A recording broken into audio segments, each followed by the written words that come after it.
Okay, I want to talk a little bit more about this cryptic language that Trump is using with the North Koreans. Um, Gosh, this guy just cannot. Um, he just keeps getting crazier and crazier because he's already used this threat once.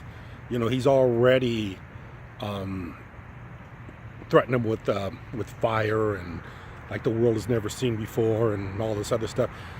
And now he's coming back and he's doing it again. And I mean, what he's doing by saying it over and over again is every time he does this and actually doesn't follow through with it, it makes him look a little stupider and a little weaker. And that's exactly what he's doing by saying that something's going to happen, the calm before the storm or something like this.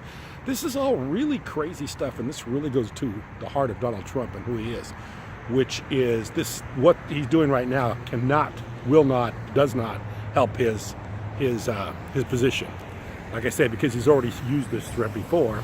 And then the other reason why is because he's not going to follow through with it. There's just no way he's going to follow through with it. This is just Donald Trump being Donald Trump.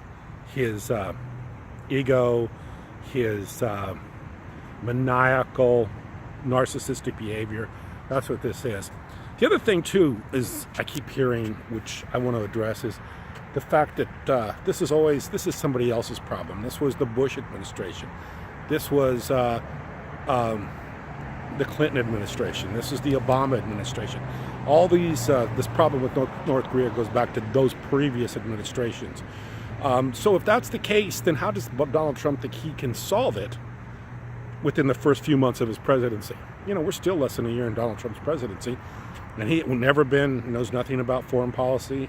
Hasn't ever been president, hasn't been a diplomat, hasn't dealt with foreign countries before, wants to get in a fight with Tillerson, his Secretary of State, but yet somehow this guy's got to solve the problem-solving formula for this thing that's been going back for 20 years. So why does he think that he can come in and fix this problem so quickly? And not only that, this solution of just threatening them with doomsday cryptic language like fury, fire, the calm before the storm, all this cryptic, nobody knows what it means kind of bullshit. And that's the solution to, over 30 years with the previous administration's policies with North Korea. He's crazy, man. This fucker's crazy.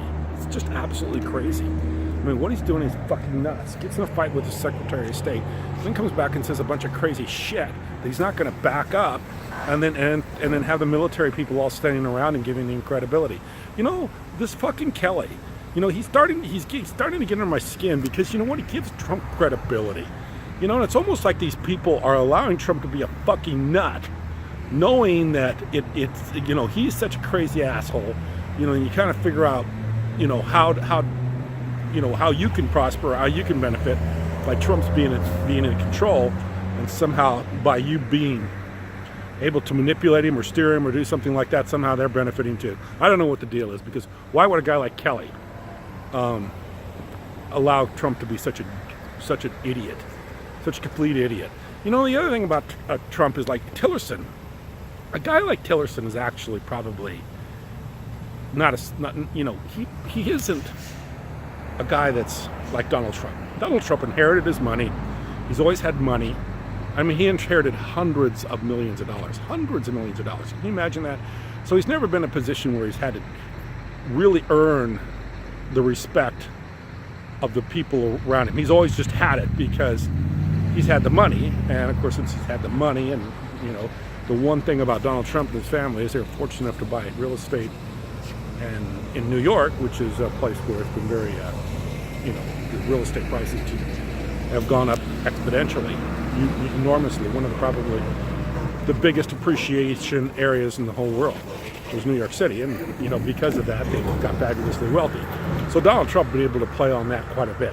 He's been able to play on the fact that his family's had wealth, so he's never earned that CEO status. He's never had people around him respect him, and that's why Tillerson can call him a moron, because he really doesn't have the respect of the people around him. So why a guy like Kelly can come in and give him that respect really pisses me off, because I shouldn't be giving him this respect. They should be saying, hey, keep your fucking mouth shut. this stuff isn't working. They're not going to back down to this stuff. It just causes more anxiety with people. People in these countries next to North Korea are feeling these threats that you're making. It's causing them probably a lot of mistrust about the United States and their foreign policy and who's in control, and what stability or what outcome is going to eventually take over here. But Trump's a fucking nut, and this cryptic language with North Korea is a perfect example of it. And it just shows you his mentality, because he's got nothing to gain by this. He's already done it before.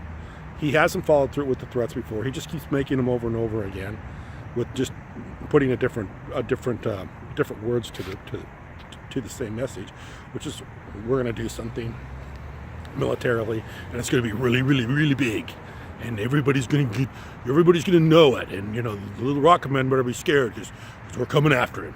Little rocket man better be careful. There's only one way of dealing with little rocket man, and that's with all these military people standing around me, and all these threats that I'm making. And be careful, because I'm going to do it. I'm going to do it. It's like that fucking kid, the fucking nut that sits there and tells you, I'm going to do it. I really am. I'm crazy. I'm going to do it. I'm crazy. I'm going to do it. Just watch me. Just wait. This is a calm before the storm. I'm crazy. So, okay, man. Just wanted to talk a little bit more about that. Thanks a lot.